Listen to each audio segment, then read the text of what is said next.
Between 1979 and 1981, more than 24 children and young men disappeared or were killed in Atlanta. Fear spread through neighborhoods, parents stopped letting children play outside, and a city searched for answers. An arrest would eventually bring official closure, but for many families the questions never ended. In a world filled with noise, some stories are lost in silence, forgotten files, unanswered questions, lives that vanished without a trace. From the shadows of the past, these cases still whisper for the truth. Welcome to Cold Case Archives.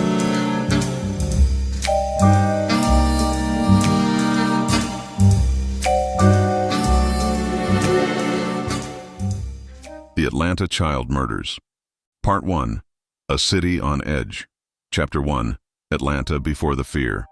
In the late 1970s, Atlanta was a city in transition. It called itself the city too busy to hate, a symbol of black political progress in the American South. It was home to a growing black middle class, newly elected leaders, and a sense, carefully built over years, that the worst chapters of racial violence were behind it. But beneath that optimism were deep fractures. Poverty remained widespread in many neighborhoods. Trust between communities and law enforcement was fragile. And for families living on Atlanta's west and southwest sides, safety was something negotiated day by day. Children still played outside. They still walked to stores. They still rode bikes through familiar streets. That would change. Chapter 2. The First Disappearances. In 1979, the first reports came quietly.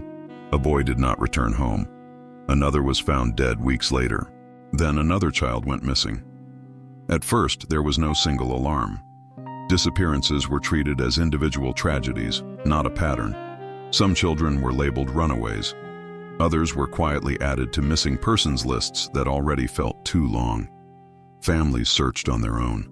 Neighbors organized informal patrols. Police investigated each case separately. No one yet understood what was forming. Chapter 3. When a pattern emerged by 1980, it was no longer possible to ignore the similarities. The victims were overwhelmingly black children and teenagers. Many came from the same areas. Some bodies were found in wooded locations, rivers, or abandoned spaces. Parents began to talk to one another. Community leaders demanded answers. Fear moved faster than information. Children were kept indoors. Curfews tightened. Schools warned parents. Neighborhoods that once felt familiar became threatening after dark. Atlanta was changing, not because of what was known, but because of what was not. Chapter 4. A City Under Pressure. As the number of missing and murdered children grew, pressure mounted on city officials. Why were these cases not being connected? Why were families left to search alone? Why did it take public outrage for action to begin? Protests erupted. Parents marched. Community groups accused law enforcement of indifference and racial bias. National media arrived, bringing attention and scrutiny. Atlanta was no longer dealing with isolated crimes. It was facing a crisis. Chapter 5. The Failure of Early Response. Law enforcement struggled to adapt. Jurisdictions overlapped. Communication broke down. Resources were stretched thin. Some investigators believed the crimes were unrelated. Others suspected a serial offender but lacked evidence to act decisively. Meanwhile, the list of names grew. Each one represented a child who had left home and never returned. The city began to realize something deeply unsettling. Whatever was happening was ongoing, and no one seemed able to stop it. Chapter 6. The Cost of Uncertainty. For families, uncertainty became a way of life. There were no arrests, no suspect descriptions, no reassurances that carried weight. Parents slept lightly. Children were escorted everywhere. Trust eroded, not only in strangers but in systems meant to protect. Atlanta was no longer defined by progress. It was defined by fear. Chapter 7. The question that hung over everything. As 1981 approached, one question dominated every conversation. Was this the work of one person? or something no one understood yet. Until that question was answered, the city remained trapped in a state of waiting. Waiting for an arrest, waiting for safety, waiting for the disappearances to stop. They would. But not before Atlanta was changed forever. Part 2. The Children Who Vanished. Chapter 1. Names Before Numbers. As fear spread through Atlanta, the language around the case began to change. Newspapers spoke of victims. Officials spoke of cases. Statistics replaced stories. But before the Atlanta child murders became a headline, they were children. Each had a name. Each had a family. Each had a life that existed long before they became part of an investigation. Remembering them as individuals is essential, because the failure to do so was part of what allowed the crisis to grow. Chapter 2. The Earliest Losses. The earliest victims were often described as runaways or assumed to be missing voluntarily. Some were found weeks later, their deaths ruled accidental or undetermined. Others were never found at all. These early conclusions delayed recognition of a larger pattern. Families were told to wait, to remain calm, to trust the process. Many did not have that luxury. They searched empty lots, wooded areas, and riverbanks themselves. They distributed flyers long before the city mobilized. They knocked on doors because no one else would. In these early months, the children disappeared quietly. Too quietly. Chapter 3. A Growing List. By 1980, the list had grown long enough to be impossible to dismiss. Boys between the ages of 7 and 14 began appearing with alarming regularity. Some were found strangled. Others were discovered in rivers or wooded areas far from home. While each case differed in detail, the similarities were undeniable. Age, geography, circumstance. The victims overwhelmingly came from black neighborhoods, many of them working-class areas already accustomed to limited institutional attention. This fact would shape how the investigation unfolded and how it was perceived. Parents asked a question that echoed through the city. Would this have been different if the children were white? Chapter 4. Lives Interrupted. Many of the children were last seen doing ordinary things. Walking to a store, visiting friends, running errands. These were not reckless acts. They were fragments of everyday life in a city that had not yet learned to fear its own streets. Teachers noticed empty desks. Churches added names to prayer lists. Entire communities began measuring time not by calendars but by who was missing. The disappearances were not just crimes. They were disruptions to collective life. Chapter 5. Fear becomes daily life. By late 1980, Atlanta's children were living under new rules. They were not allowed outside alone. They were escorted to school. They were warned about strangers in ways that reshaped childhood itself. Parents organized neighborhood patrols. Some families moved away if they could afford to. Others stayed, locked inside after dark, listening for sirens and rumors. Fear was no longer episodic. It was constant. Chapter 6. Media Attention and Misrepresentation. As national media arrived, coverage intensified, but not always accurately. Some reports emphasized criminal stereotypes.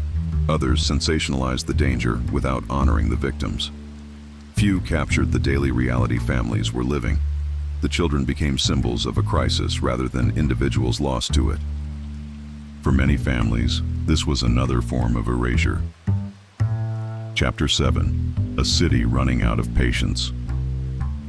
By the time 1981 began, Atlanta was no longer asking whether there was a pattern. It was asking why it had taken so long to admit it. The children who vanished had forced the city into a reckoning, not just with a killer, but with itself. Part 3.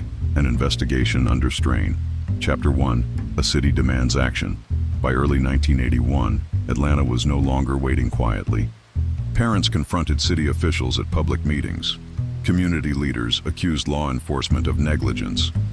National media scrutiny intensified, turning local frustration into a national question. How could so many children disappear without answers? The pressure on police departments, city leadership, and state authorities became relentless. What had once been handled as individual cases was now publicly acknowledged as a connected crisis. Atlanta could no longer afford delay. Chapter 2. A task force is formed. In response to mounting outrage, a dedicated task force was created to focus exclusively on the child murders. Local police were joined by state investigators. The FBI became involved, bringing resources, behavioral analysis, and national attention. But cooperation did not immediately translate into clarity. Different agencies brought different assumptions. Jurisdictional boundaries complicated communication. Information that should have flowed freely often stalled behind bureaucracy. The task force existed. Unity did not. Chapter 3. The problem of too many leads. As awareness grew, so did the number of tips. Hundreds of calls flooded in. Sightings were reported across the city and beyond. Suspects were named, questioned, and dismissed. Every unfamiliar vehicle became suspicious. Every unfamiliar adult became a possible threat. The volume of information overwhelmed investigators. Most leads led nowhere. Some contradicted one another. Few produced evidence that could stand on its own. The investigation began to resemble a citywide search without a map. Chapter 4. Tension between community and police. Trust between Atlanta's black communities and law enforcement continued to erode. Families accused police of moving too slowly. Police accused the media of inflaming fear. Community members felt unheard. Many parents believed the response would have been faster if the victims had been white. Officials denied this, but the perception remained powerful and damaging. The investigation was no longer just about finding a killer. It was about legitimacy.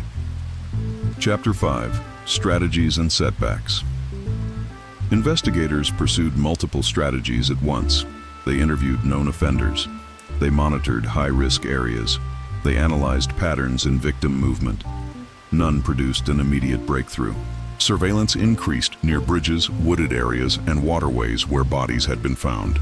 Officers worked long shifts under intense public scrutiny. Still, the murders continued. Each new death reinforced a devastating truth. The task force was reacting, not preventing. Chapter 6. A city living with failure.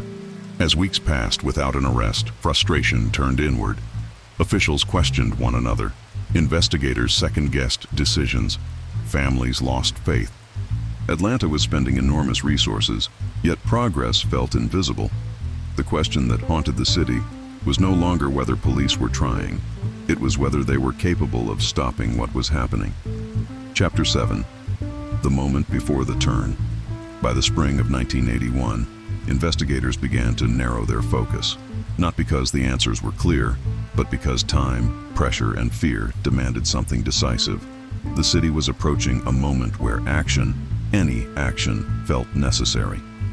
And soon, attention would settle on one man. Part 4. The Man. A name emerges. In the spring of 1981, after nearly 2 years of fear and mounting pressure, investigators made a strategic decision. They would stop reacting. They would wait. Surveillance was increased around locations where bodies had previously been found, particularly bridges crossing rivers and streams. The logic was simple. If someone was responsible for multiple deaths, they might return to familiar disposal sites. This shift marked a turning point. It was no longer a citywide search. It became a focused watch. And during one of those nights, attention settled on a man named Wayne Williams. Chapter 2. Wayne Williams. Wayne Williams was in his early 20s. He lived in Atlanta and presented himself as a music promoter and talent scout. He spoke confidently, moved comfortably through the city, and often claimed to work with young performers. To investigators, this mattered. Williams had legitimate reasons to interact with young people. He owned a car, he traveled frequently, and he fit a profile that, at the time, law enforcement found increasingly relevant. None of this was proof, but it was enough to place him under closer scrutiny. Chapter 3. The Bridge Incident. On the night of May 22, 1981, police were monitoring a bridge over the Chattahoochee River. Shortly after 2 a.m., officers heard a loud splash. Moments later, they observed a car crossing the bridge. They stopped the vehicle. The driver was Wayne Williams. Williams explained that he had been on his way to meet a music contact. Officers noted inconsistencies in his story but found no immediate evidence to detain him. He was allowed to leave. 2 days later, the body of an adult man was recovered downstream. Investigators returned to Wayne Williams, this time with intent. Chapter 4. Surveillance and searches. Williams was placed under surveillance. His movements were tracked. His home and car were searched. Investigators collected fiber evidence from his belongings, his dog, and his environment. These fibers would later become central to the prosecution's case. At the time, fiber analysis was considered cutting-edge forensic science. Today, it would be treated with more caution. But in 1981, it carried significant weight. Chapter 5. The evidence and its limits. Prosecutors argued that fibers found on multiple victims were consistent with materials from Williams' home and car. They also pointed to behavioral factors: Williams' movements, his explanations, and his presence near critical locations. What they did not have was equally important: no eyewitness placing him with the children, no confession, no physical evidence conclusively tying him to specific acts of murder. The case was built on accumulation, not certainty. Chapter 6. A necessary distinction. It is important to be precise. Wayne Williams was charged with, and later convicted of, the murders of 2 adult men. He was never tried or convicted for the murders of the children. Authorities would later state their belief that he was responsible for many of the child murders as well. That belief became the basis for officially closing the case, but belief and conviction are not the same thing. The law recognizes one. History debates the other. Chapter 7. A city watching closely. Williams' arrest marked a moment of relief for some and skepticism for others. For city officials, it represented progress. For law enforcement, a potential resolution. For many families, it was the first sign that the nightmare might end. But for others, questions remained. Was this the end of the story? Or simply the point where the city chose to stop searching? Part 5. The trial and the decision to close the case. Chapter 1. A trial with limited scope. When Wayne Williams went to trial in 1982, the proceedings did not unfold as many in Atlanta expected. Despite years of fear centered around missing and murdered children, Williams was not charged with any of the child murders.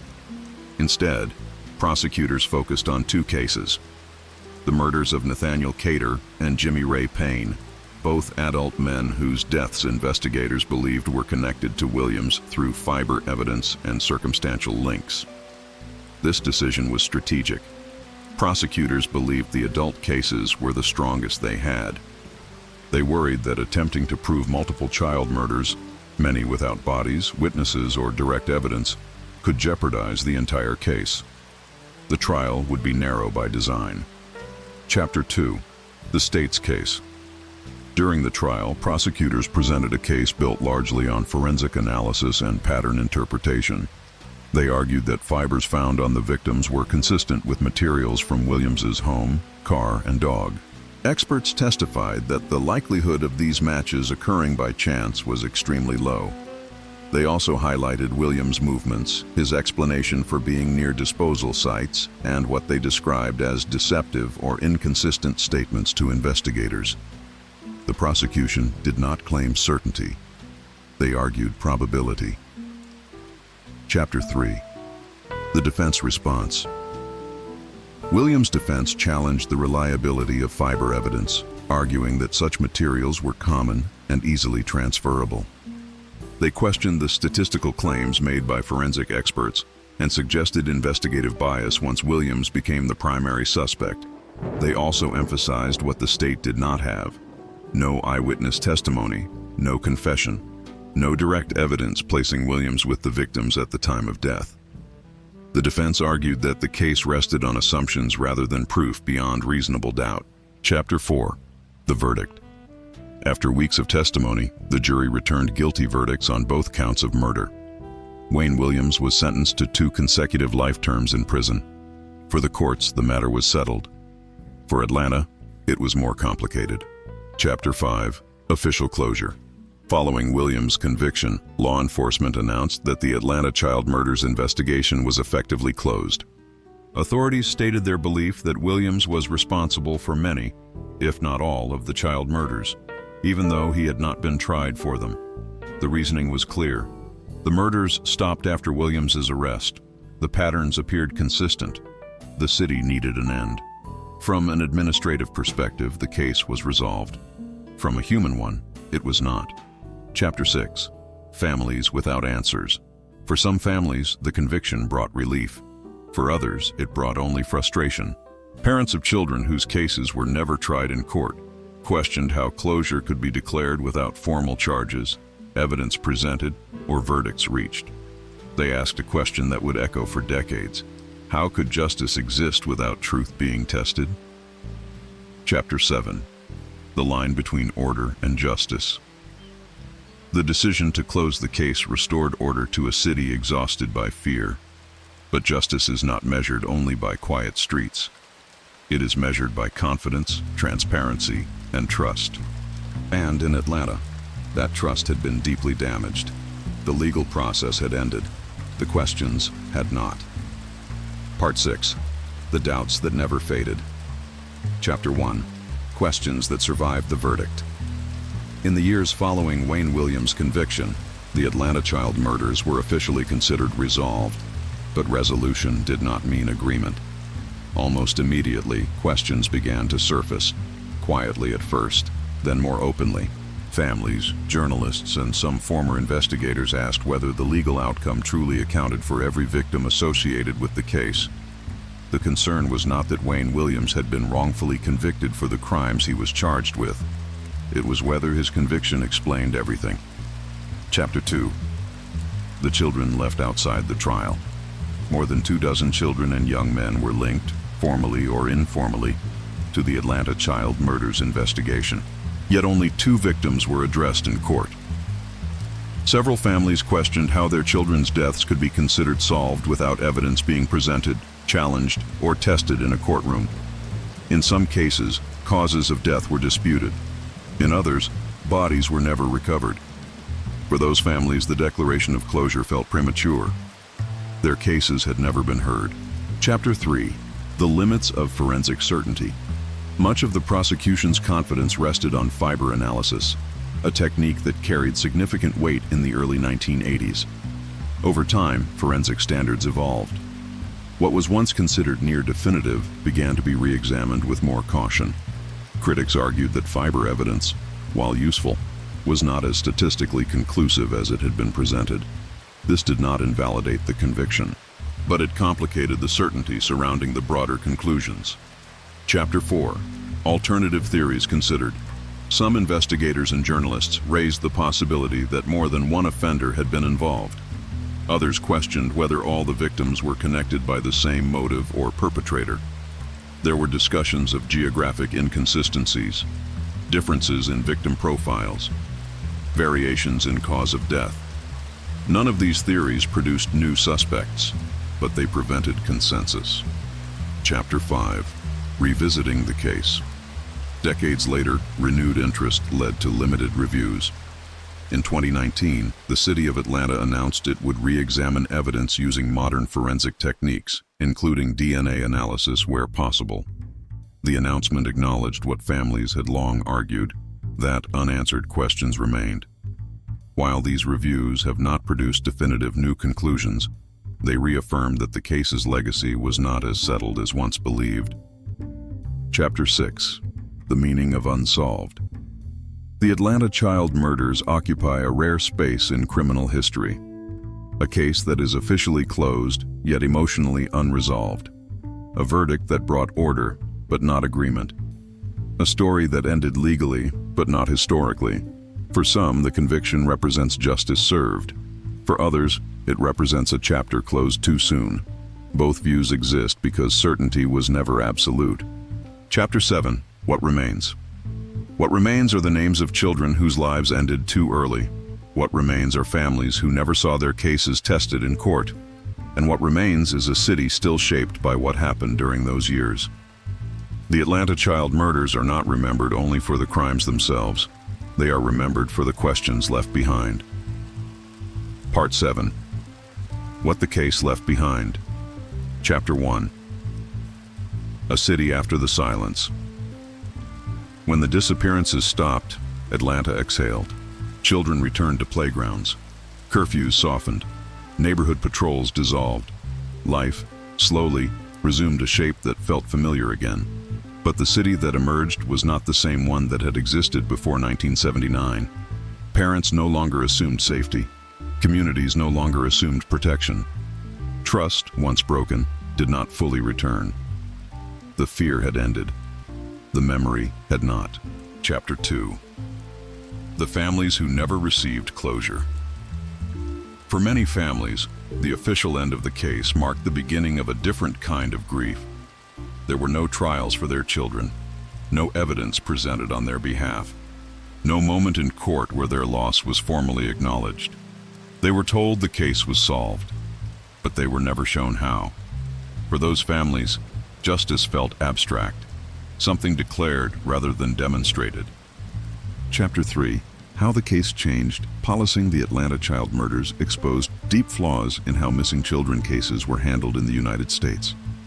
Before Atlanta, missing children were often dismissed as runaways. Coordination between agencies was limited. National databases were incomplete or non-existent. After Atlanta, that began to change. New protocols were developed. Information sharing improved. The idea that a child could vanish without immediate alarm became unacceptable. These changes came too late for the children who were lost. But they reshaped what came after. Chapter 4. The question of justice.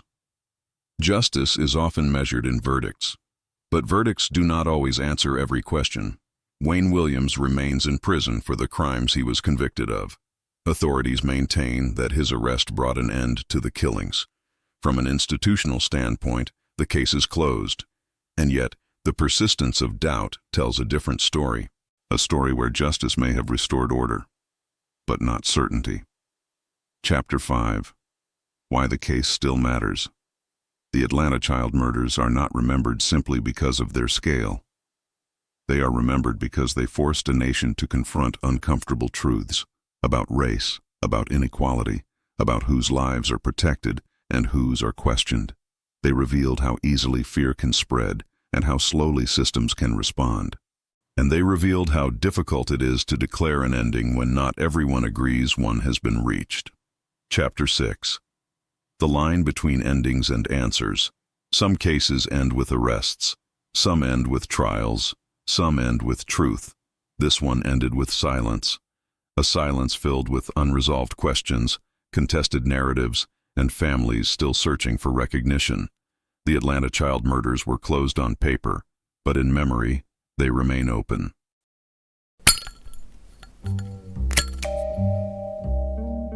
Some cases are never closed. Some questions remain unanswered, but every story deserves to be remembered. This has been Cold Case Archives.